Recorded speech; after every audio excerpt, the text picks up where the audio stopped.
सुगई गमनम समाहि मरणम जिनगुण संपत्ति हो मज्जम। नमः श्री वर्धमानाय निर्धूत कलिलात्मने सालोकानां त्रिलोकानां देशयामि समीचीनं धर्मं कर्म निवर्णहं संसार दुःखतः सत्त्वान् यो धरत्युत्तमे सुखे।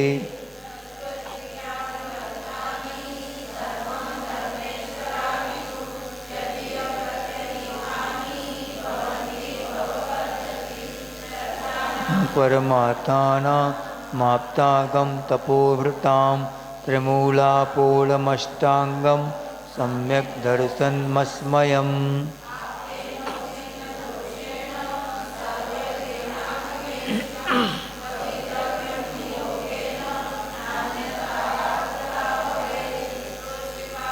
जरातंक जन्मान्तकभयस्मया नरागद्वेषमोहाश्च यस्याप्ता सा प्रकीर्तते।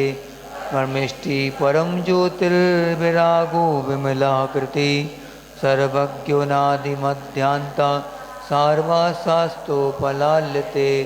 अनात्मार्थं विना रागै शास्ता शास्ति सतोहितं ध्वनं शिल्पी करस्पर्शान्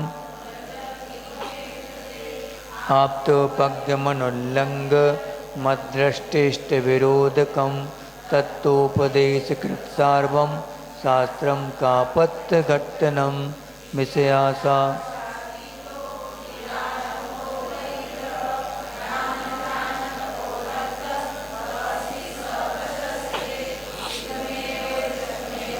तत्त्वं नान्यन्न चान्यथा इत्यकम्पाय शाम्भोवत् सन्मार्गे संशयारुचि कर्म परवशे शान्ते दुःखैरन्तरितोदये पापबीजे सुखे नास्ता श्रद्धा न कांक्षणा स्मृता। तो सुचौकाये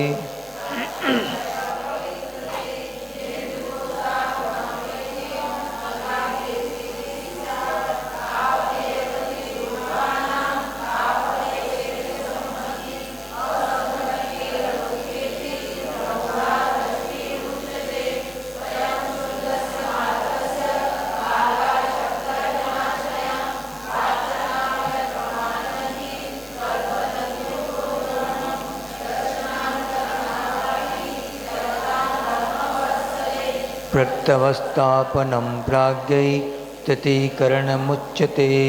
सयोध्यान् प्रति सद्भाव सनाथापेतकैतवा प्रतिपत्तिर्यथा योग्यं वात्सल्यमभिलप्यते। तिमिरव्याप्ति मपाकृत्य यथायतं जिन शासन माहात्म्य प्रकाशा स्यात् प्रभावना। जब शासन श्री महावीर भगवान की, मूल्य श्री संभवनाथ भगवान की, आचार्य गुरुदेव श्री समंत भद्रदेव की, आचार्य गुरुवर श्री विद्यासागर जी महामुनिराज की, आचार्य श्री समय सागर जी महामुनिराज की, मुनिवर श्री अजित सागर जी महाराज की।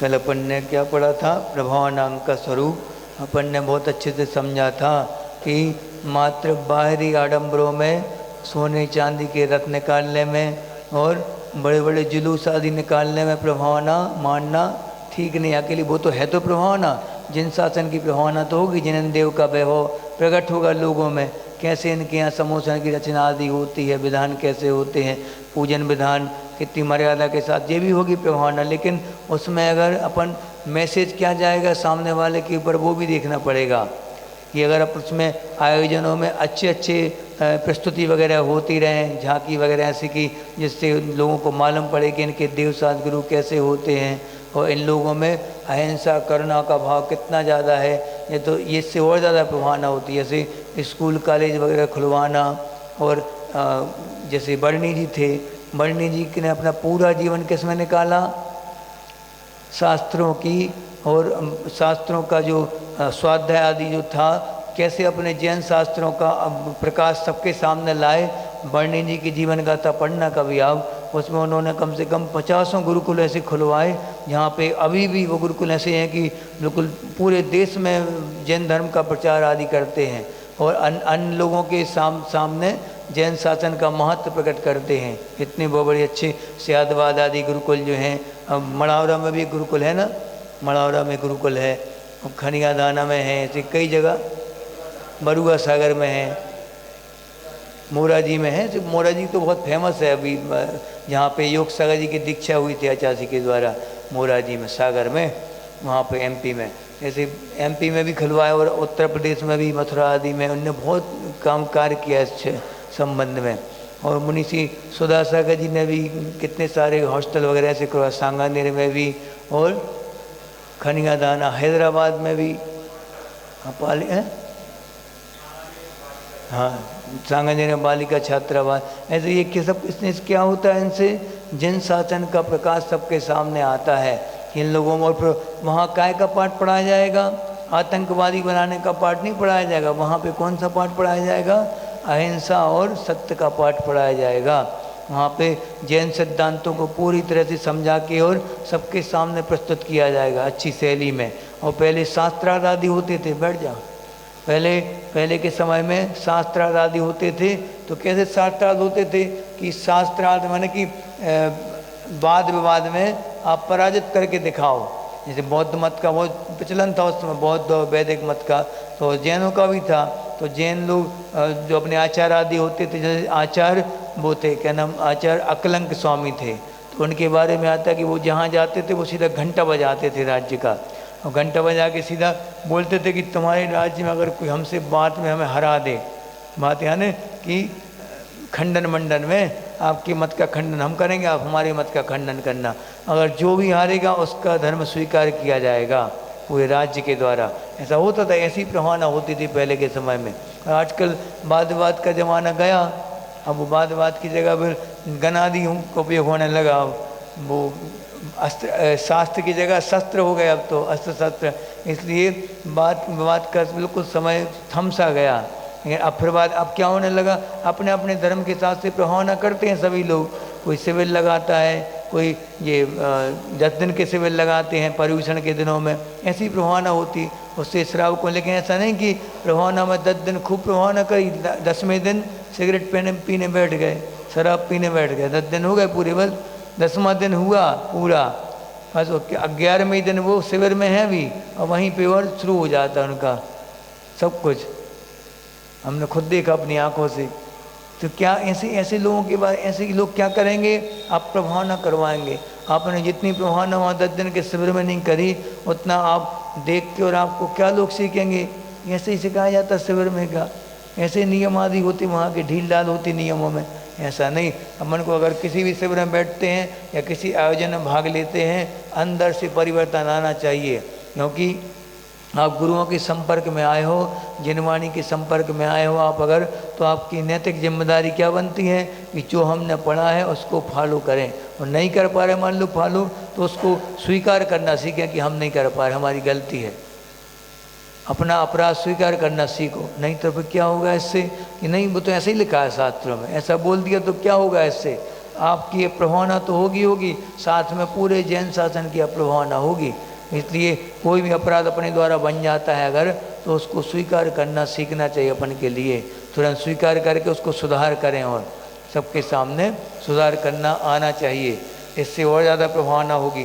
तो अपन जैसे कि अपने आचरण के द्वारा अपन सिखाएं लोगों के लिए, प्रतिमा आदि लेने या फिर जो भी आपने नियम लिए हैं उनको आप सबके सामने अच्छे से फॉलो करें, बिल्कुल दृढ़ता के साथ। नहीं तो आप अपने हाल क्या होंगे। आचार्य ज्ञान सागर जी ने लिखा है मानव धर्म में बहुत अच्छी, पंडित और मसालची दोनों एक ही राह, औरों को दे चाणना आप अंधेरे माँ। ये क्या मतलब हुआ इसका कि पंडित क्या करते हैं, इतने सुंदर सुंदर प्रवचन देता है वो कि लोग मुग्ध हो जाते प्रवचन सुन के।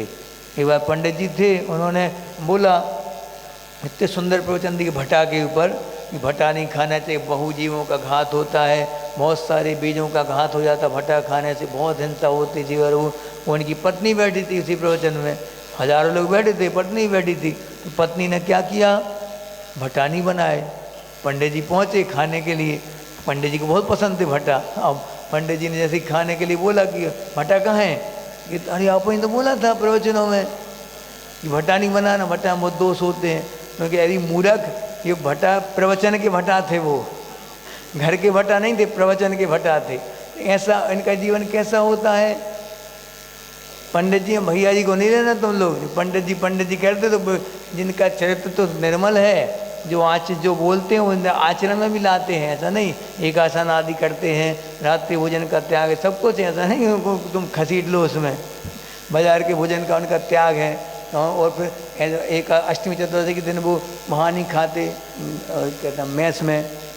ये सब क्या है, ये सब क्रियाएं कहलाती हैं। ये क्रियाओं से जो शून्य है, अच्छे प्रवचन कर रहे हैं बढ़िया बढ़िया, तो क्या कहेंगे उनके लिए। और मसाल की तुमने देखा कभी पहले के समय में शादियाँ होती, अभी भी होती हैं शादियाँ ऐसी कि लाइट तेज रहती, बड़ी बड़ी लाइटें लेते हैं वो, और हेलोजन वगैरह लाइटें ले ली और चल रहे, सिर पे रख के चल रहे हैं। उसका चेहरा दिखता है क्या किसी को? नहीं दिखता। लाइट तो दिखती है लेकिन चेहरा नहीं दिखता। ऐसे ही उसके हाल हैं। जो व्यक्ति खूब अच्छे प्रवचन कर रहा है, सब कुछ कर, लेकिन क्रिया में कुछ भी ज्ञान नहीं आ रहा, तो क्या मतलब का उसका ज्ञान? उसी के समान है जो वो होता है ना लाइट लेने वाला आदमी, शादी ब्याह में खूब नचते रहते लोग लाइट देख देख के ना, लेकिन उसको कोई नहीं देखता किसने पकड़ी लाइट, क्योंकि दिया तले अंधेरा। ऐसे ही हाल अपने हाल ऐसे ना हो जाए। हाँ, नहीं तो बहुत जल्दी लोग आ जाता कि महाराज जी प्रवचन तो कर लेंगे हम, अच्छी बढ़िया यूरोप अमेरिका सब जगह हुआ है भैया जी, सब कर आए, लेकिन जीवन में क्या धारण किया? यूरोप अमेरिका वाले प्रभावित तो हो जाएंगे, लेकिन हमने बताया था ना वो वाली घटना, तो पालीताना वाली घटना आचार्य की, कि मुनि मुद्रा देख के ही वो क्या हो गया था, गदगद हो गया था ऑटो वाला, रिक्शा वाला वहाँ का, कि साधु तो ये कहलाते हैं, साधु हों तो ऐसे। हमने अभी तक ऐसे साधु कभी नहीं देखे अपने जीवन में, ऐसे जे सच्चे साधु कुछ नहीं इनके पास, तब भी चेहरे पे कैसा चमक है इनके, कितना तेज है इनके चेहरे पे। देखो इतना देख के वो रोने लगा, आंसू बहाने लगा। कौन? ऑटो वाला। तो आचार्य जी क्या बोल रहे थे उस दिन कि तुम करोड़ों रुपए दे दो, करोड़ों के विधान करवा दो, बोलियाँ लगवा दो, कलश स्थापना करवा दो, तब भी इतनी प्रभावना नहीं होगी जितनी दिगंबरत्व को मात्र देख के बिना बोले प्रभावना होगी उसके दिल में, उसके मन में। ऐसी कितने रुपए देने के बाद भी इतनी प्रभावना नहीं हो सकती कभी भी। सच्ची प्रभावना कौन कहलाती है? जो आचरण से होती है वो सच्ची प्रभावना है, ना कि इन सब क्रियाओं से। आचरण में जो ढला हुआ व्यक्ति है वो कुछ नहीं बोल रहा तब भी प्रभावना होगी पक्का होना ही है वो तो, क्योंकि ये लाइसेंस ऐसी मुद्रा है ये कि जहाँ जाओगे वहाँ देवता भी वहाँ नमस्कार करते हैं, जहाँ भी जाएंगे आप। आचार्य बोलते थे हम लोगों से, कई बार बोला आचार्य ने कि दिगंबरत्व को सुरक्षित रखो अपने, बस अपने आप तुम जो चाहोगे वो मिलेगा, क्यों घबरा रहे। किसी ने पूछा आज के बोला हुआ किसी ने पंडित वगैरह ने कि आज के समय में चौका लगाना मुश्किल है और दिगंबरत्व की सुरक्षा कैसे होगी, और कोई चौका तक नहीं लगाता, समाज का रुझान भी नहीं बनता साधुओं के प्रति, कोई आगवानी तक में नहीं जाता, कोई लेने नहीं जाता, छोड़ने नहीं जाता बिहार में कोई, कैसे चलेगा महाराज जी। ऐसा पंचम काल आ रहा है जी। और वो तो आचार्य ने क्या बोला, आपकी अगर दिगंबर मुद्रा सुरक्षित है, आप अपने मूल गुणों का निर्दोष पालन कर रहे, तो देवता तक आएंगे। आए थे कि नहीं आए थे चंद्रगुप्त मौर्य के लिए आहार देने? हाँ, फिर बताओ क्यों आए थे वो? देखा था उन्होंने, पहले परीक्षा करी देवों ने, परीक्षा में 3 बार पास हुए परीक्षा में वो, उसके बाद फिर देवों ने तक आके नतमस्तक हो गए, उनके लिए नगर बसा दिया पूरा। उनको नहीं मालूम था, उनको मालूम होता तो हाल नहीं लेते, फिर वो देवों से हाल लेने योग्य नहीं होते देव। तो फिर उन्होंने क्या किया, देव तक ने मनुष्य का वेश रख के आहार दान किया उनके लिए। क्यों किया? क्योंकि वो सच्चे मुनि थे, सच्चे साधु थे, भावलिंगी थे, इसलिए देवताओं को भी आना पड़ा। ऐसी मुद्रा है ये, इसकी रक्षा तो देवावितस्य पड़मंती जस धम्मे सयामणो, माने देवता भी वहाँ नमस्कार करते हैं जिसके हृदय में दया का वास होता है। और दया का वास, दया के अवतार कौन कहलाते हैं? मुनिराज। सच्ची दया देखना तो कहाँ देखना पड़ती? मुनियों के चरणों में। जो सच्चे मुनि होते वो, क्योंकि एक इंद्रिय जीव तक के घात का त्याग रहता मुनियों का, रहता कि नहीं रहता? एक इंद्रिय जीव तक के घात का त्याग रहता। अब आप सोचो, आपका तो अभी एक इंद्रिय का त्याग हो नहीं सकता, पूरी तरह से त्याग तो हो नहीं सकता, यदि कम से कम उपवास आदि करते हो, ऐसा किया करो कि स्नान भी नहीं करेंगे, हो जाएगा, नहीं हो महाराज जी रोटी बनानी पड़ती। हाँ तो रोटी तो है, तुम लोगों के साथ तो है। पुरुष वर्ग में फिर भी हो सकता है कि आरंभ सारंभ कदमात मंदिर में बैठेंगे, दिन भर ध्यान करेंगे या स्वाध्याय करेंगे, इसके अलावा कोई काम नहीं दूसरा, रोटी पानी से फुर्सत। ये तुम लोगों का नहीं हो सकता। हाँ ज़्यादा बहुएँ हो तो हो सकता, 4-5 बहुएँ जिसकी होगी देखा सास कर सकती है, बहू कर सकती, एक एक करके उसमें असंख्यात गुणी कर्मों की निर्जरा होती है उसमें।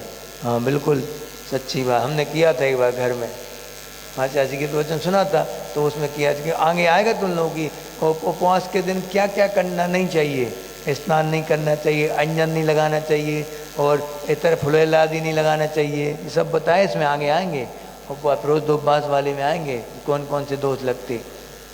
हाँ देखो आगे अपन आज पढ़ेंगे, यानी प्रभावना के अंग मालूम पड़ गए अपने आचरण के द्वारा भी, कि हम अगर धर्म से जुड़े हैं तो अपने आचरण को पवित्र बनाना हमारा बहुत बड़ी जिम्मेदारी होती है। जितने लोग श्रावक आचार्य में बैठे हैं, जितने भी महिलाएं हो पुरुष कोई भी हो, सबका नैतिक दायित्व बनता है कि अपने आचरण से और लोगों को सीख दें। कम से कम शुद्धि का भोजन तो करें और मुनियों के आहार के समय शुद्धि का भोजन बना के रखें। हाँ आज हमने सोचा था कि आज परीक्षा लेंगे हम, लेकिन मालूम पड़ा किसी ने बताया कि ये तो बैठे हैं, किसी ने झूठ बोल दिया, किसी ने बता दिया कि महाराज जी वो तो है ही नहीं, वो तो बाहर हैं दोनों व्रती लोग। तो हम फिर वापस लौटे, तो वहाँ तक जाने का विचार था हमारा उनके मोहल्ले तक, और गए भी थे हम तो ढूंढ रहे थे कौन मिले तो आज कोई व्रती, लेकिन कोई मिला नहीं। बताओ ऐसा सौभाग्य नहीं है, तलवाड़ा का सौभाग्य नहीं जग रहा।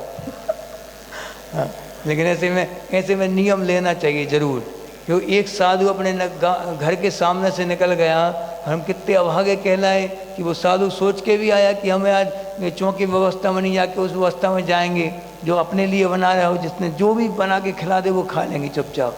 जैसा भी आप सूखी रोटी दे दोगे सूखी रोटी खा लेंगे। मान लीजिए कई साधु ने सोच लिया कि हम इस व्यवस्था में जाएंगे नहीं, 4 वाली व्यवस्था जो है उसमें नहीं जाएंगे, आगे बढ़ेंगे, देखेंगे पुण्य पे विश्वास करके अपने चले जाएंगे। विधि ले लेते मान लो कोई महाराज जी, तो इसलिए 4-5 लोग श्रावक कैसे तैयार रहने चाहिए समाज में, क्योंकि महाराज जी के टाइम तक बना लिया और फिर बाद में भला ही दाल वाले बना लिया आके, लेकिन उतना कम से कम जितना महाराज जी लोगों को आवश्यक है उतना तो कम से कम अपने हिस्से में रखें।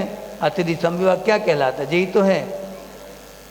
एक बार हुआ ऐसा कि इससे बहुत प्रभावना होती ज़बरदस्त। आप सोचो कि अदर कास्ट के लोग जो देखते हैं चरिया देखते मुनियों की, आधे ही वो मान लो घूमे थे या कल अलग जी गए थे वहाँ तक, तो लोगों के मन में क्या आता, ये लोग दीनहीन नहीं होते हमारे साधुओं जैसे कि भिक्षा मांग रहे हो दूसरों के घर जाके। भिक्षा मांगने का काम नहीं, आपकी नवदा भक्ति पूरी होगी तब हम पड़गान देंगे, नहीं होगी तो नहीं, आ जाएंगी खाली हाथ आ जाएंगे। लेकिन हम अपने स्वाभिमान को मारते हुए किसी के यहाँ घर में भिक्षा मांगने नहीं जाएंगे, हाथ नहीं फैलाएंगे किसी के आगे। ऐसी चरिया तो वो लोग देखते हैं सब ये, और विधि देखते हैं कि आम की विधि या नारियल की विधि, कलश की विधि, ये विधि वो विधि, तो उनको भी उत्साह बढ़ता कि जी कैसे बताओ कैसा इनका वो है, कैसी चरिया है ये। 24 घंटे में एक बार तो खाना है, उपवास करना तो 48 घंटे हो जाते, फिर भी परीक्षा करने लगे अपनी अपनी, कैसा इनका गुरु पवित्र है इनके गुरु। यही तो प्रभावना का अंग है, नहीं है ये प्रभावना। मान लो एक महाराज जी हैं बुंदेलखंड में, एक गाँव है देवरी, वहाँ पे 700 घर की समाज है, 800 घर की समाज। तो वहाँ पे क्या था कि वहाँ पे एक महाराज जी थे, चतुर्मास कर रहे थे, श्रेयान सागर जी। उनने सब श्रावकों को ये महत्व बतलाया इसके बारे में, क्या ना अतिरिक्त संविभाग के बारे में सबने नियम लिया। तो वह रक्षाबंधन के दिन ने विधि ली थी, तो विधि ली तो 700 चौके लगे थे। कितने? 700 चौके क्या कहलाते आप सोचो जरा, कैसा लगता होगा। एक महाराज जी 700 चौके, और हर चौके में पड़गान देने गए थे महाराज जी, हर चौके में। मतलब कितना सुंदर नज़ारा होगा वो। यदि हम चाहते तलवाड़ा में 150 तो घर ही हैं महाराज जी 4 की बारी है बस, कछु 4 तो ऐसे बंद हो जाते उनके यहाँ, 3 ही महाराज जी के हार ही नहीं हो पाते, मतलब बंद हो जाती चौकी, क्योंकि व्यवस्था है समाज की। रोकना नहीं कभी समाज वालों को, कभी रोकना टोकना नहीं। जिनको लगाना हो अपने पुण्य से लगाइए आप चौका। क्या मालूम कौन से महाराज जी कब विधि ले लें, कौन से महाराज जी कब परीक्षा के उतारू हो जाएं। बस तैयार रहो उस समय के लिए। उनकी विधि महाराज जी अपनी नवदा भक्ति वो जानते हैं कैसे होना है, उनकी चर्याएँ वो जानते हैं। आचार्य शांति सागर जी के लिए लगते थे खूब चौके, क्योंकि विधि से निकलते थे महाराज जी हमेशा। तो विधि लेकिन ऐसी रहती थी उनकी कि जब तक विधि नहीं मिलेगी तब तक आहार करेंगे नहीं। एक बार 7 दिन तक विधि नहीं मिली, 7 दिन क्या कहलाते, हम लोग एक दिन में आड़े हो जाएंगे।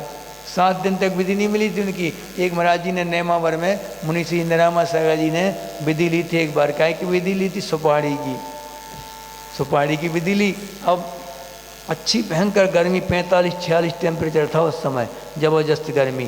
तो उन सब आचार्य के पास पहुँचे वैयावती का आशीर्वाद लेने के लिए। वो कितने उस समय चरी वैयावती चल रही थी। तो आचार्य के पास पहुँचे, महाराज जी ने बोला संभव सागर जी ने कि महाराज आचार्य 2 दिन हो गए इतनी भयंकर गर्मी पड़ रही है, महाराज जी की विधि नहीं मिल रही। तो आचार्य ने क्या बोला, आज मिल जाएगी, चिंता नहीं करना, ऐसा बोला, निकल गया आचार्य के मुँह से। अब उनने सोचा कि अब क्या करें, आचार्य के मुख से निकला है, गलत नहीं होना चाहिए। तो हम लोगों ने सामने मिल के घेर लिया महाराज जी को, महाराज जी लोगों ने, और श्रावक ही बैठे थे बहुत सारे चौके वाले, सब परेशान थे, इतनी गर्मी पड़ रही। महाराज जी 2 उपवास हुआ कंटिन्यू। उन्होंने 3 दिन का लिया था कि 3 दिन तक अगर नहीं मिलेगी तो 3 दिन तक चलाएंगे, ऐसा संकल्प लिया था उन्होंने। तो तीसरा दिन था, अब वो आचार्य ने बोल दिया था। तो फिर क्या हुआ कि हम लोगों ने पूछा थोड़ी हिंट तो दो, थोड़ी कुछ तो करो। तो उन्होंने क्या बोला कि उसको पहन भी सकते हैं, मार भी सकते हैं और खा भी सकते हैं। मतलब दक्षिण साइड चलता है, सुपारी के गहने चलते हैं, आभूषण सुपारी के, उनको पहनते हैं छेद करके उसमें। तो उसको पहन भी सकते हैं और मार भी सकते हैं कि तुम्हारे नाम की सुपारी दे दी हाँ, और खा भी सकते हैं, सुपारी को खाते भी लोग। 3 प्रकार से उन्होंने बताया था। तो हम लोग थोड़ा थोड़ा जज करके और सबके चौकों में सुपारी पहुंचा दी हम लोगों ने, 2-3 चौकों में। तो वहाँ पे विधि मिल गई, हो गया काम। देखो 2-4-5 महाराज जी हाय कराने गए थे, जय जयकार हो गई। प्रभान जय कहलाती प्रभान, सच्ची प्रभान। मुनि तो कुछ नहीं भी करे, बैठा भी रहे शांति अपने मूल गुणों का पालन करे, तब भी प्रभान करेगा ही करेगा, पक्का है कि नहीं? मतलब कुछ नहीं कर रहे तब भी प्रभावना हो रही, बिना बोले प्रभावना हो रही। बोलने की जरूरत है नहीं यहाँ पे ज़्यादा, बोलना तो तुम लोगों के लिए है जो कम समझदार होते हैं ना, उनके लिए बोलना पड़ता। समझदार व्यक्ति को, जैसे गाय है, गाय को निसर्ग सम्यक दर्शन हुआ, मान लो कैसे होता, गाय निकली मंदिर के सामने से और मुनिराज को या फिर प्रतिमा को देख लिया, प्रतिमा को देखा और क्या सोच लिया, सच्चा स्वरूप तो यही है। कैसे इनकी प्रवृत्ति पापों से पूरी तरह रहित हैं, कितना पवित्र जीवन हो गया सम्यक दर्शन। अब उसको पाठशाला पढ़ाओगे क्या, का खा गा घा सम्यक दर्शन का क्षयोत्सम उपसम क्षयोत्सम, ये सब बातें तुम्हारे लिए हैं। उसके लिए क्या है, दिगंबर मुद्रा देखी और बस सच्चा स्वरूप तो यही है, श्रद्धान हो गया, ये सम्यक दर्शन हो गया त्रियंचों का। और उनका छूटता नहीं है, तुम्हारा तो छूट जाता, दोष लग जाती, यहाँ वहाँ नमस्कार करे आते, यहाँ वहाँ। वो तो जान जाए पर प्रण न जाए, प्राण जाए पर प्रण न जाता। उनका त्रियंचों की बहुत कम आता है, शास्त्रों में शायद कहीं नहीं आया कि किसी त्रियंच ने नियम लेके और प्रतिमा लेके तोड़ दी हो। हाँ, मनुष्यों में देख लो लाइन लगी है, इंजेक्शन लगवाना पड़ा, महाराज जी बीमार हुए थे, हुआ चीरा फाड़ी करवानी पड़ी, भाई टाँके लगवानी पड़ी, यानी सब दोस्त लगते रहते, उनको कौन टाँके लगाएगा। मतलब ऐसा जीवन का पवित्र रहता है उनका का जीवन। एक तो होता नहीं, वो तो होए तो वो छूटता नहीं उनका, दृढ़ रहता, बहुत दृढ़ता रहती। ऐसी दृढ़ता से तो प्रभावना होती है। एक बार वो कहानी नहीं सुनी तुम लोग,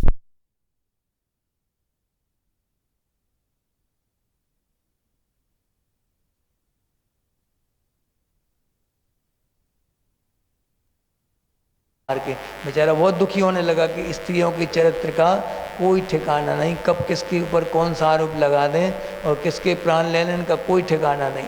तब से वो अपनी निर्दोषता साबित करने के लिए वो मौका देखने लगा। एक बार क्या हुआ, उसी गांव में किसी सती के ऊपर आरोप लगाया गया उसके सील के बारे में। तो उसने कहा कि मैं अग्नि परीक्षा देने तैयार हूँ। तो उसने क्या, पहले के समय में क्या होता था कि एक लकड़ी के उस पर लकड़ी का जो पेड़ का जो होता है डूठा होता, तो पेड़ को काटने के बाद बचता है जो, उसके ऊपर एक जलता हुआ अंगारा रखा गया, गोला, लोहे का गोला बिल्कुल जलता हुआ लाल लाल, और उसको उठाना पड़ता था। अपने हाथ में रखो कुछ देर तक, अगर आप निर्दोष हो तो आपको जलाएगी नहीं अग्नि वो, और अगर आपको दोषी हो तो जला देगी अग्नि वो। तो सती ने क्या किया, सती जैसे ही उठाने लगी और वो भद्रक बैल सब सुन रहा था, तो उसने क्या किया, अपने मुंह में दबा लिया उस गोले के लिए, बैल ने, और निर्दोषता साबित कर दी अपनी कि मेरा कोई दोष नहीं था।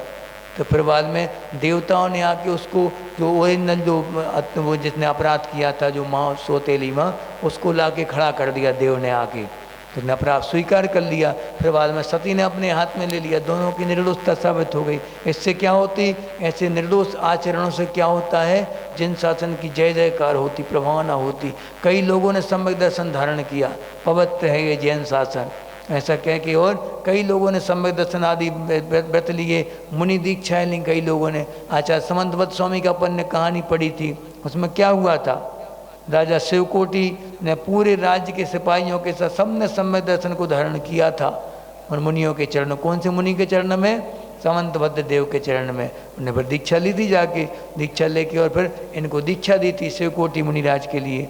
तो उन्होंने फिर भगवती आराधना की रचना करी थी। इतने बड़े राजा थे वो, बहुत बड़े राजा थे। तो उन्होंने, कहाँ की घटना है ये, उज्जैन की घटना है शायद, है ना, उज्जैन या फिर उज्जैन की घटना हुई है, उज्जैन की। तो वहाँ पे अभी भी नहीं, उज्जैन की नहीं, बनारस की घटना, बनारस की। वहाँ के राजा थे वो शिवकोटि, उन्होंने फिर जाके दिगंबर दीक्षा ली थी। ऐसा, इससे कई लोगों ने सम्यक दर्शन धारण किया और कई लोगों ने उनके साथ दीक्षाएं ली। ऐसा पहले होता था, आज के समय में देवों के द्वारा होता नहीं इससे ज़्यादा, क्योंकि आप लोगों ने भगा दिए देवों को। मंदिरों में उनकी पूजा करोगे, भगवान के समान उनकी पूजा करने लगे, अष्टद्रव्य से भाग गए वो सब बच के वहाँ से। भैया ये तो हमें तक भ्रष्ट कर देंगे, खुद तो भ्रष्ट हैं ही और देव सदगुरु के स्वरूप से भ्रष्ट हैं, हमें भी भ्रष्ट कर देंगे ये। इसलिए उन्होंने पलायन कर दिया तुम्हारे मंदिरों से। तो अक्षय जो होते थे वो सब बंद हो गए, अक्षय खत्म हो गए। इसलिए अपन को क्या, अपने निर्दोष आचरण से आज भी कुछ ऐसे अक्षय होते हैं। जैसे आचार्य श्री के बारे में हम बिहार करते हुए आए थे हम लोग, कौन सा गांव पड़ा था, सांगा गांव पर, तेंदुखेड़ा के पास है एमपी में।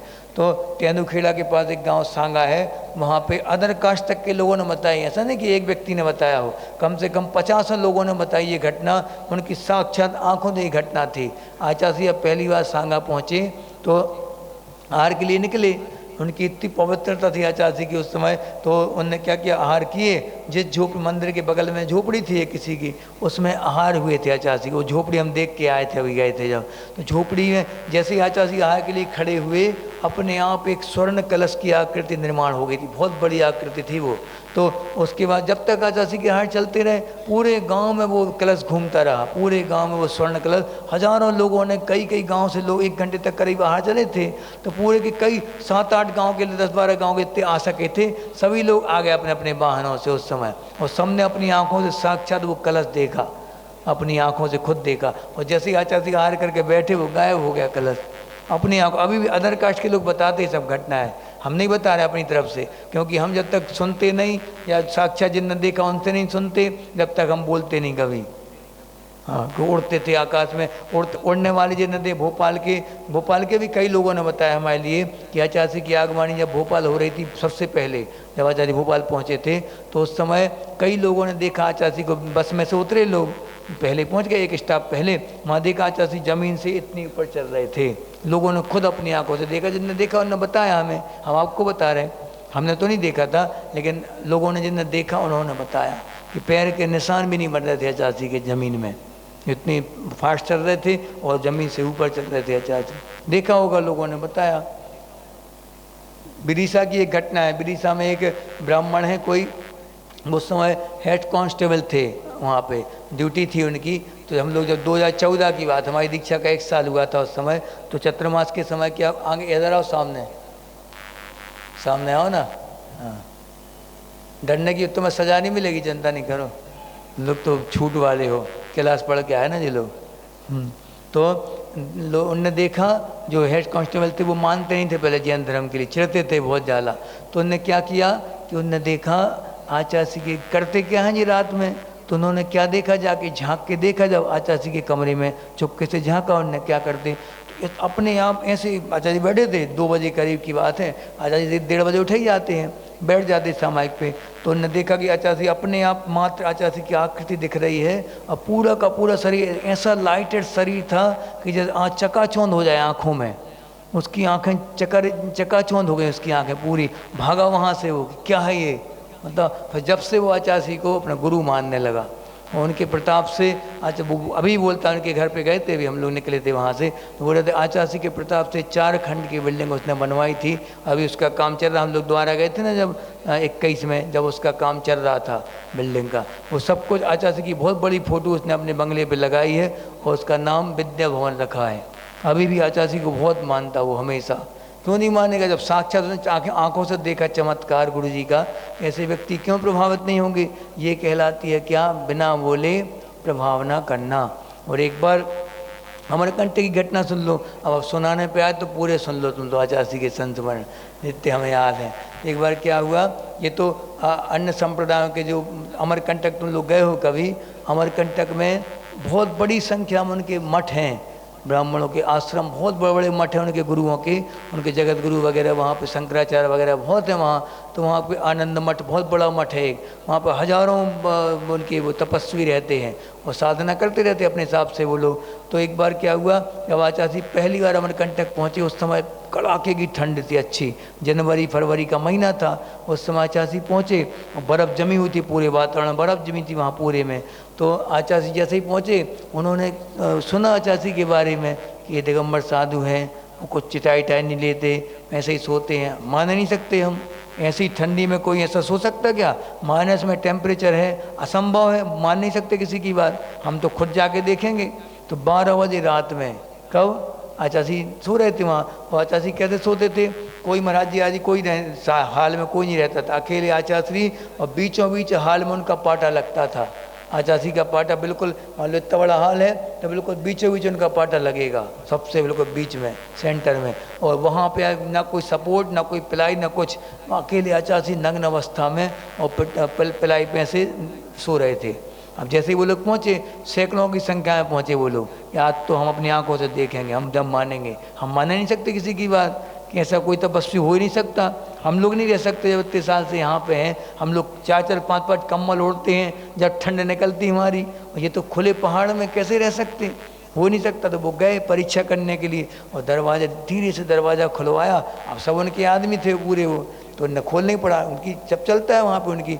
तो फिर उन्होंने जैसे ही दरवाजे खोले और जैसे ही देखा आचार्य का स्वरूप, कुछ नहीं, मत लकड़ी के पाटे पे और अकेले निर्वस्त्र सो रहे हैं, ना कोई सपोर्ट ना कोई वोट, बस निर्वस्त्र से दिगंबर अवस्था में। जैसे ही देखा सबके सब बिल्कुल मौन से आंसू बहाते हुए नतमस्तक हो गए और चरणों में साष्टांग बिल्कुल लेट के सबने नमोस्तु किया, अपने अपने स्थान पे चले गए। ये क्या कहलाती है, ये सच्ची प्रभावना तो ये है। एक साधु जितनी प्रभावना कर सकता है वो व्यक्ति, आप कितने बड़े ब्रह्मचारी प्रतिमाधारी कितने भी हों, कभी नहीं कर सकते, मिलके भी नहीं कर सकते सभी। ये एक साधु कर लेगा, दिगंबर साधु। ये महत्व होता है इस पद का, इसलिए तो परमेष्टि पद कहलाता है कि परम पद में जो स्थित होते, महान पद में जो उत्कृष्ट पद होता मनुष्य गति का, कौन सा, साधु का पद। साधु, उपाध्याय, आचार्य, अरहंत, ये सब उत्कृष्ट पद कहलाते, बड़े बड़े पद। तो इसलिए तो वंदनीय पूजनीय माने गए, 3 लोकों के द्वारा ये पद पूजनीय माने गए हैं। हमेशा इनका नाम लेने से असंख्यात गुणी कर्मों की निजरा, नाम लेने अकेले से होती, नमो मंत्र पढ़ने अकेले से मात्र असंख्यात गुणी, लेकिन श्रद्धा के साथ पढ़ो। आप नमोकांत पढ़ रहे हो, टीवी भी देखते जा रहे हैं, नमोकांत पढ़ रहे हो और कुछ सब जमाने भर के काम करते जा रहे संसार के, तो ऐसा नहीं होगा। नमोकार मंत्र के बाद फिर कुछ भी ध्यान ना रहे, उनके पदों में आप बिल्कुल मन लगा लें अपना, तब तो ठीक है। शरीर को भूल जाए तब तो ठीक कहलाएगी, नमोकार मंत्र का उच्चारण सही सही हो रहा, उसका फल भी सही सही मिलेगा। मिल क्यों नहीं पाता, नमोकार बदनाम क्यों हो जाता है। कई बार नमोकार पढ़ कच्छू नहीं होता, आदि ग्रोथ तो जात दे रहे, 4-4 5-5 जाप तो देते डेली, कच्छू तो होता नहीं है तो क्यों नहीं होता, नमोकार मंत्र में कमी है क्या है, श्रद्धा आपके अंदर है नहीं। एक मुस्लिम है वहाँ पे जयपुर में, वो झाड़ फूँक करता है, उसको नमोकार मंत्र सिद्ध किया उसने, तो तावीज में भर के नमोकार मंत्र बांधता है वो। तो उसके पास कोई जैनी चला जाए तो वो लात मार के भगाता है वहाँ से, वो सुन ले कि जैनी है, लात मार मार के भगाएगा उसको। क्यों, कि जिस मंत्र को मैंने सिद्ध किया, मैं अपना आराध्य मानता हूँ, दिन रात पढ़ता हूँ, सबके लिए ठीक करता हूँ इसलिए हजारों लोगों को, और तुम उस मंत्र को दिन रात पढ़ते हो, तुम लोग, तुम्हारे सबसे बड़ा मंत्र है वो मूल मंत्र है, तब भी तुम लोग हमारे पास आ रहे हैं, भगो यहाँ से। भगाता है वो धक्के मार मार के वहाँ से क्योंकि अपन अपनी वस्तु का मोल अपन को मालूम नहीं कि हमारे पास कितनी बड़ी अनमोल निधि है, उसकी कीमत नहीं मालूम। और जिस दिन मालूम पड़ जाएगी, आप लोग जरूरत नहीं किसी चीज़ की, नमोकांत काफ़ी है बस। लेकिन नमोकांत पढ़ने अकेले से कुछ नहीं होगा। जैसे कि अपन ने क्या किया, पेड़ पे मान लो बंदर भी बैठे हैं और पक्षी बैठे बहुत सारे, तो पक्षियों को भगाने के लिए क्या करोगे,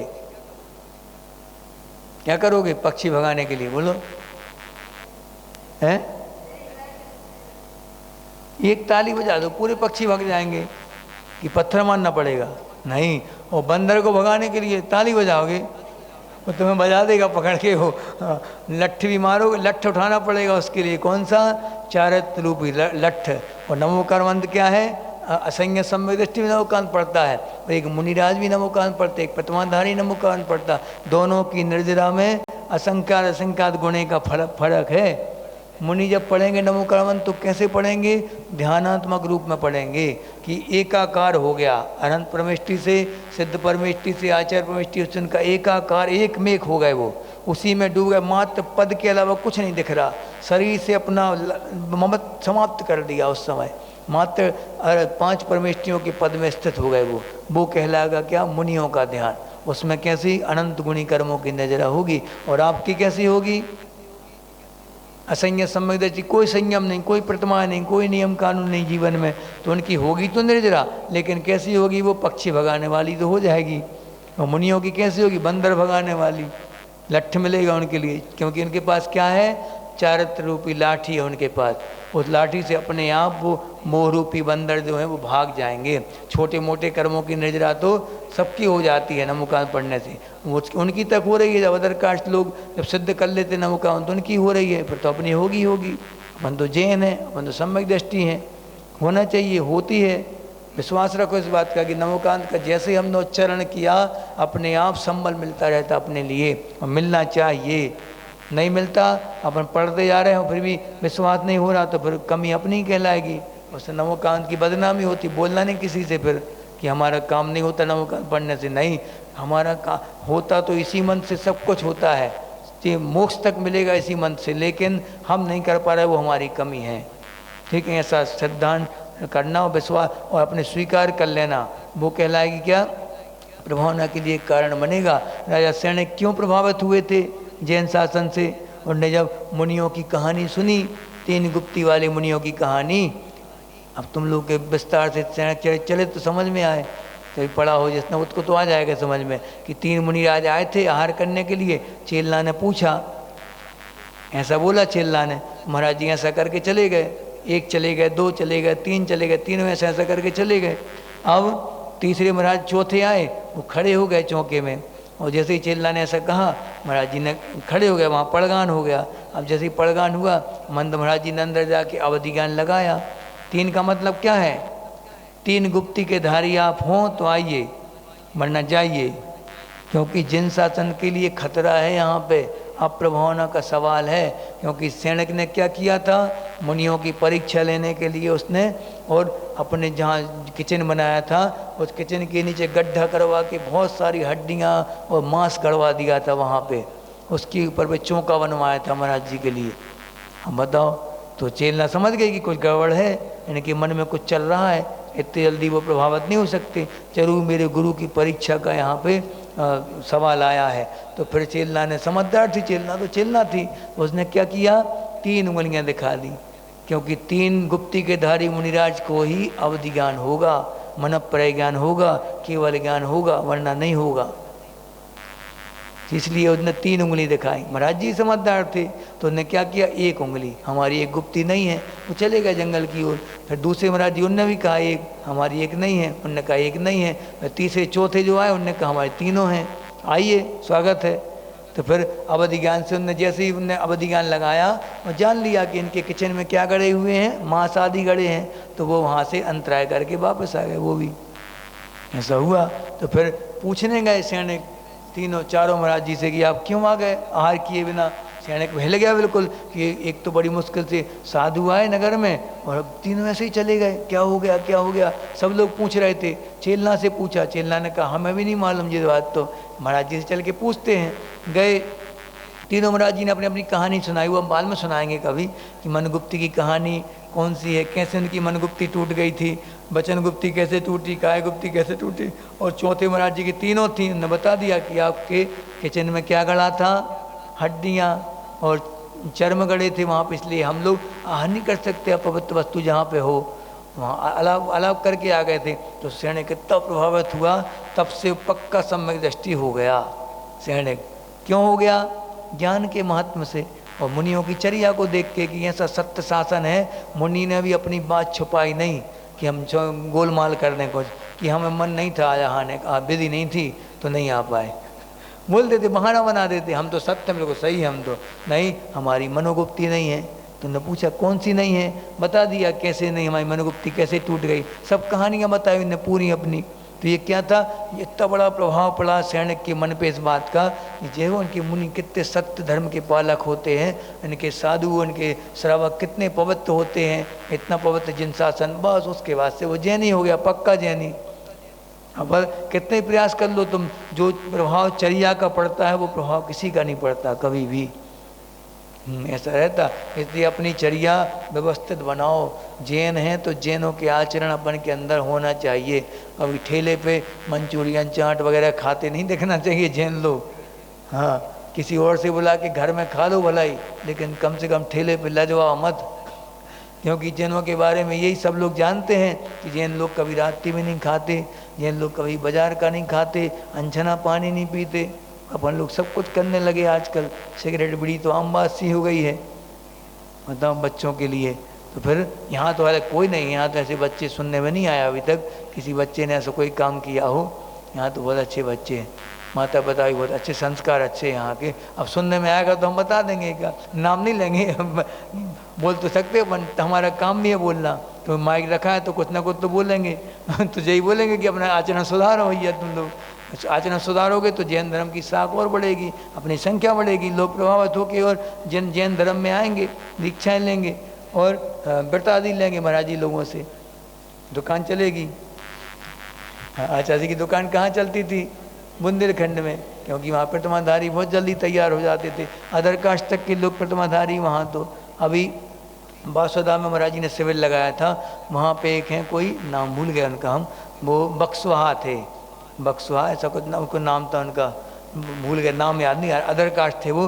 कई सालों से वो अनछना पानी त्याग है, रात्रि भोजन का त्याग है, शूद्र भोजन का त्याग है, सब कुछ त्याग किया उन लोग, आलू प्याज का त्याग है। आप सोचो, जैन नहीं है वो, लेकिन वो जैनों के लिए आदर्श हो गए। क्यों? क्योंकि उनने सुना जब प्रवचनों को, हमेशा जब भी कोई साधु आते थे प्रवचन सुनने आते हमेशा, और प्रवचन के बाद धारण करते थे उनको, उनके जो बताया महाराज जी ने उस प्रवचन को उतारते भी थे जीवन में अपने। अपन जैन होकर नहीं उतार पा रहे, महाराज जी क्या करें, बहुत ज़्यादा सुना देते हो, 3-3 घंटा क्लास लगती है पक जाते हैं, ऊपर से जाता है सब कुछ, ऐसा है क्या? तो कम करवा दे महाराज जी से बोल के, महाराज जी 1-आधा घंटा बहुत है लोगों के लिए, ज़्यादा परेशान मत करो, नहीं तो एक आध कोई बैर बांध के चला गया तो देव बन के परेशान हो करेगा ऐसा तो नहीं है, मन में आनंद आता क्लास में कि नहीं? नहीं तो देखो, ज़बरदस्ती खींचने का काम हमें पसंद नहीं आता। हमें तो ये लगता कि धर्म करो कैसा कंफर्टेबल, स्किन टाइट मत करो, कंफर्टेबल पैंट पहनो जिससे आराम से बैठ सको, उठ सकें अपन आराम से ऐसा पैंट मत पहनो कि बैठना उठना मुश्किल हो जाए।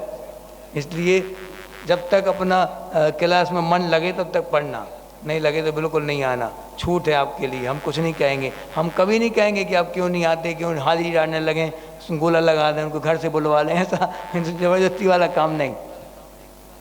मार मार के धर्म नहीं होता अपना कभी, अपना स्वेच्छा से और बिल्कुल सहजता के साथ होता है, ठीक है।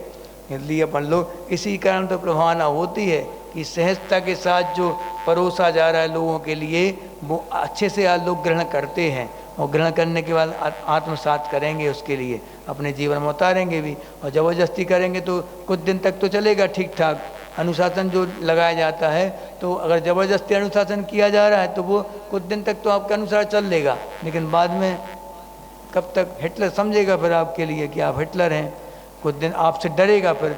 और डर और प्रेम में बहुत अंतर होता। आचार्य श्री का डर नहीं था लोगों में, उनका क्या था, बहुमान था। शिष्यों की नज़रों में आचार्य श्री से उनके शिष्य आचासी डरते नहीं थे, लेकिन बहुमान करते थे। और आप लोग क्या करते, आपके बच्चे आपसे डरते हैं, बहुमान नहीं करते। बहुमान करते होते तो एक बात मानी जाती, कभी दोबारा कहने की जरूरत पड़ती नहीं कभी बच्चों के लिए। हम लोग क्यों मानते थे आचासी की, एक बार आचासी ने बोला शांत सब लोग, बस फिर एक भी महाराज जी बोलेंगे नहीं, ऐसा अनुशासन था उनका। अनुशासन का मतलब आँखों से अनुशासन चलता था गुरु जी का, आँखों से। अच्छा मान लो ज़्यादा मान नहीं रहे लोग आचार्य की बात, कोई ऐसा साधन नहीं कि सबको एक साथ बोल सकें, ऐसे आँख दिखा दी बस समझ जाते थे लोग, गड़बड़ है, नीचे चुपचाप सब शांत, एक भी आदमी नहीं बोलेगा वहाँ पे। महाराज जी लोग तो कोई नहीं बोलेंगे, ना आरिका ना मुनि, कोई भी नहीं बोलता था वहाँ, सब के सब एक साथ में, ऐसा उनका शासन चलता था गुरुदेव का। अब सोचो कि कहते इतने मान लो 50 मुनि तक संग में रहे, तो आचार्य आए देववंदना के लिए गए, पूरा का पूरा संग देववंदना के लिए जाता था। आचार्य प्रतिक्रमण में बैठ गए, पूरा का पूरा संग प्रतिक्रमण करने बैठ जाता था। आचार्य भक्ति करने आए, पूरा का पूरा संग पहले से आचार्य का इंतजार करता रहता था, हाथ जोड़े बिल्कुल खड़े हैं, पहले से जाके 5 मिनट पहले 2 मिनट पहले सब महाराज जी लोग पहुँच जाते थे वहाँ पे, पाटा आटा जमवा दिए, सब कुछ व्यवस्थित करवा दिया, क्योंकि हमारे भगवान आने वाले हैं। पहले से जाइए, अब महाराज जी को इंतजार करना पड़े, आचार्य को इंतजार करना पड़े, वो ठीक नहीं लगता। एक आध 2 बार देखेंगे आचार्य कि वो फिर पूछ लेंगे, एक आध दिन पूछ लेंगे कि क्या हो जाता, लेट क्यों हो जाते रोज़। अब अन्य इतने पूछना काफ़ी उनका, इतने में तो हवा खिसक जाती थी अच्छा की। जब आचार्य देख भी लें किसी की तरफ तो उस समय बिल्कुल ऐसा लगता था कि क्या हो गया, कौन सा अपराध हो गया ऐसा। जैसे मान लो हम लोग जब चतुर्मास के बाद जब वो चलता था कि अब किसका विहार होना, कौन सा संग बन जाए, सब लोग छुपते छुपते फिरते थे कि आचार्य की नज़रों में नहीं आना, नज़र में आ गए तो आचार्य संग बना देंगे। अभी उनसे अलग होना कौन चाहता, कितने टैलेंटेड उनका शिष्य हो, कभी गुरु के चरणों से कोई छूटना नहीं चाहता, कोई भी नहीं चाहता। ऐसे शिष्य बता दो जो अपनी मर्जी से गया, बहुत कम होंगे, एक आध शिष्य होगा 2-3 सिद्ध कि अपनी मर्जी से बाहर निकले हों। आचार्य ने निकाला है सबके लिए, कभी मर्जी से नहीं निकले कोई भी शिष्य अपनी मर्जी से, ऐसा रहता है। तो उनकी वात्सल्य की छाँव में सब रहना। अगर मान लो हिटलर टाइप के होते आचार्य और दादागिरी करते होते, गुंडागिरी, तो क्या होता, एक भी शिष्य उनके पास रहना नहीं चाहता, कोई भी नहीं, सब भागते उनको छोड़ के। हम यार हमारा संग बना दो आचार्य, हमारा संग बना दो, नहीं, हमें तो आपके चरण, पहली प्राथमिकता तो आपके चरण है, फिर आपकी मर्जी, आप मालिक हैं, आप हमारे माता पिता, सब कुछ आप हैं, आप जहाँ भेजेंगे, लेकिन हमारी मर्जी, हमारी श्रद्धा तो आपके चरणों में है। क्योंकि आचार्य के चरणों में क्या मिलता था, सब कुछ मिलता था। वो स्वाध्याय नहीं भी कराएं तो उनको देख देख के स्वाध्याय हो जाता था अपने आप सबका। वो कोई भी क्रिया करते थे तब भी उनको देख देख के सभी लोग सीखते जाते थे उनको देख के। ऐसा पवित्र उनका आचरण था, ऐसे दृढ़ हिमालय के समान उनका आचरण था आचार्य का। उनके ऊपर कोई कभी आरोप नहीं लगा पाया आचार्य की, ऐसी उनकी छवि थी समाज में। एक महाराज जी थे, उन्होंने कुछ मंत्र तंत्र का प्रयोग किया होगा, अपनी संघ के थे, तो उनमें से आचार्य को मालूम पड़ा। आचार्य ने कई बार हिंट करी उनके लिए, 4-5 बार समझाया, लेकिन तब भी नहीं माने वो। तो फिर आचार्य को मजबूरन उनकी दीक्षा को छेद करना पड़ा और वो अपने घर पे चले गए। अब ब्रह्मचर्य अवस्था में आ गए। अब एक क्षेत्र पे पहुँचे वो, तो क्षेत्र पे एक व्यक्ति ने, उनका अच्छा भक्त था वो पुराना, महाराज जी अवस्था में जब वो थे, अच्छा भक्त था उनका।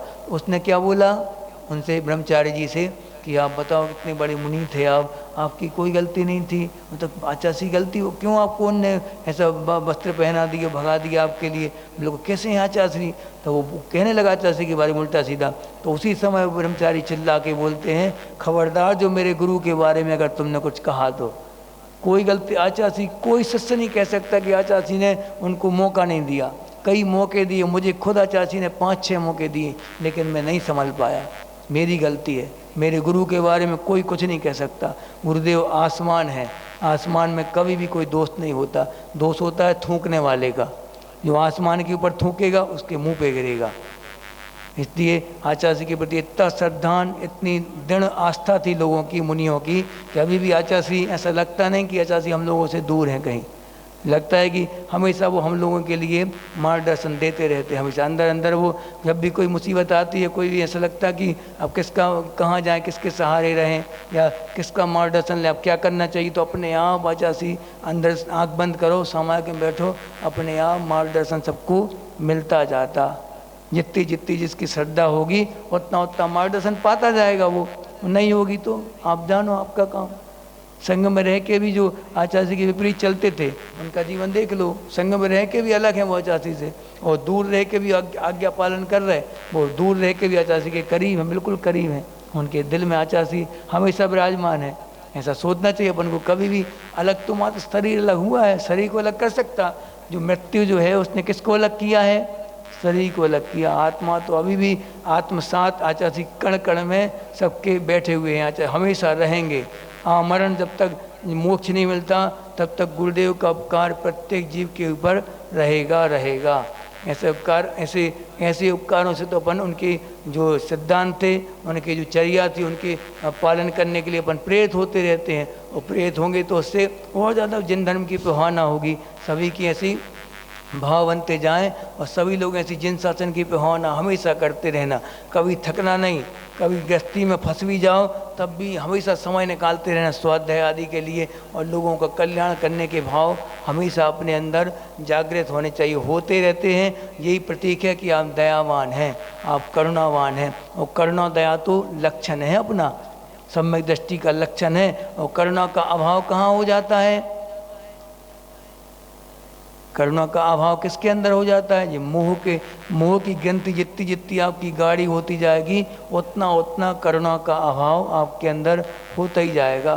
फिर आप कितने ही प्रयास करो आपके भाव नहीं बनेंगे दूसरों की दया के परिणाम के। इसलिए जब तक भाव बनते जा रहे हैं आप जितना हो सके अपना भी कल्याण, ऐसा नहीं कि अपना कुछ नहीं करना, लोगों की सेवा में लगे हैं बस। जैसे महाराज जी लोग मान लो भी उपकार करते हैं सबका, महाराज जी लोग भी करते हैं, लेकिन अपने आवश्यकों को छोड़ के दूसरों का उपकार करने लगे, ऐसा नहीं।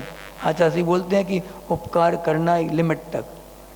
जैसे हम लोगों ने पूछा आचार्य समझ सागर से, जब वो हम लोग पढ़ाते थे, पहले साल थी 2013 में, तत्वासुद पढ़ाया था महाराज सबसे पहले। तो उनने उनसे पूछा, महाराज जी हम लोगों की मर्यादा कहाँ तक है, अपन लोगों की मुनियों की मर्यादा उपकार करने की। उन्होंने बहुत अच्छा उदाहरण दिया। उन्होंने बोला कि जैसे मान लो चींटियों की अच्छी मोटी लाइन चल रही, ठीक है, और चींटियों की लाइन चल रही है, आपको उनको बचाना है, खूब सारे वाहन निकल रहे हैं वहाँ पे। अब वाहनों के निकलने के बीच में चींटियाँ पूरी कुचल जाएंगी, वो उनको बचाने के लिए आप क्या कर सकते हैं? आपके पास शक्कर है क्या? मुनियों के पास बता रहे आपके पास कुछ उपाय नहीं है, आप मात्र संवेदना व्यक्त कर सकते बस, या उपदेश दे सकते दूसरों के लिए ऐसे रक्षा करना चाहिए, अपन स्वयं नहीं कर सकते। मान लो हमने कोई पत्थर को उठा के वहाँ रखा, या कोई मिट्टी का कोई अपन ऐसे बनाने लगे, सीमेंट का कोई ऐसा कि वो उसके नीचे से निकलती रहे, या पाइप कोई बिछाने लगे, तो उसको पाइप को काटना पीटना, पत्थरों को उठाने में, मिट्टी को लगाने में कितनी हिंसा होगी। वो भी तो जीव है कि नहीं? ये अकेली चींटियाँ जीव हैं बस। आपका कर्तव्य क्या है? प्राणी मात्र के प्रति रक्षा करना आपका कर्तव्य है। एक इंद्रिय से लेके और पंचेंद्रिय संगी पंजी सबकी रक्षा करना आपका दायित्व है मुनियों का। और श्रावक बना सकता है, अपने हिसाब से बनाएगा, वो करेगा रक्षा उनकी। चींटियों को अलग करने के लिए शक्कर डाल देगा एक साइड, वो तो वहाँ आ जाएंगी पूरी चींटियाँ, ऐसा कर सकता वो। लेकिन मुनि महाराज जी लोग मर्यादा में कर सकते, अपनी इससे आगे नहीं बढ़ सकते हो। उपदेश तो हम दे सकते हैं, आप लोगों को ऐसे ऐसा विवेक लगाना चाहिए, ऐसे ऐसी स्थिति बने, ऐसा करना चाहिए, तो उपदेश दे सकते हैं। बाकी आगे हमारी भी लिमिटेशन है। हाँ, हम मान लो तुम शिविर लगना है और लोगों की ड्रेस आदि तैयार करवाना, उनकी द्रव्य तैयार करवाना, तो हम ऊपर से उतर के, और हमारा माननीय संकल्प है कि हम पाटा से नीचे नहीं उतरेंगे रात में। एक पाटा पर बैठ गए ना, बैठ गए, वहाँ से नहीं उतरेंगे। अब शाम को लघु संख्या करी और हम वहाँ बैठ जाते पाटा के ऊपर, अब उतरेंगे नहीं। कब तक? सुबह तक। सुबह जब तक प्रकाश नहीं हो जाता तब तक उतरेंगे नहीं वहाँ से। अब संकल्प हो तुम श्रावकों के लिए द्रव्य धोने आ जाए, हम यहाँ पे ऐसी द्रव्य लगाओ, ऐसी टेबल लगाओ, तो क्या किया तुमने? वो एक जीवों को निपटाते हुए आया, इतने सारे जीवों को, सबके सब मारे गए वो जीव, किसके चक्कर में? शिवरात्रियों के चक्कर में। ऐसा नहीं, हम अपने मूल गुणों में दोष न लगाते हुए जिन शासन की जितनी प्रभावना होगी वो करेंगे। और आप लोग अपने गुणों, वो मूल गुणों में दोष नहीं लगाना। अष्टमूल गुण जो आपके आगे पढ़ेंगे इसमें आएगा पूरा वर्णन। तो ऐसे श्रावकों के धर्म भी और मुनियों के धर्म दोनों से प्रभावना लगातार करते जाना। आप लोग खूब प्रभावना करें। इसी भावना के साथ भगवान महावीर स्वामी की जय। बोधि समाधि परिणाम शुद्धि स्वात्मोपलब्धि से शौक सिद्धि चिंतामणिम चिंतित वस्तुदाने त्वां बंद मानस ममास्तु देव।